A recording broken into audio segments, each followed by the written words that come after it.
ملي كنمشيو للروضه الاصل نمشيو نتذكروا الاخره باش نرجعوا نخدموا للاخره ونطلبوا الدعاء. نمشيو للمقبره كنعيطوا على واحد كنقولوا عليه طالب وما طالب ما والو، كنعيطوا على واحد طالب الفلوس وي، كنعيطوا عليه كنكمشوا ليه واحد جوج شقفات في يديه وكيجلس ولا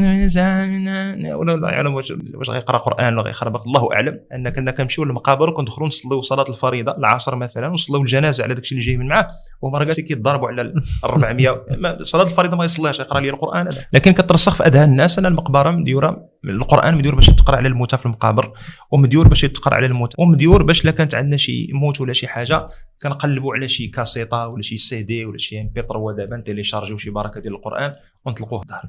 اما نطلقوا القران على اعتبار انه الاولويه ديال حياتنا، هو اللي كينظم لنا المفاهيم اللي كنمشيو عليها، هو اللي كيسطر لنا الخط اللي غادي نلقاو به الله عز وجل، هو اللي كيضبط لنا الحلال من الحرام.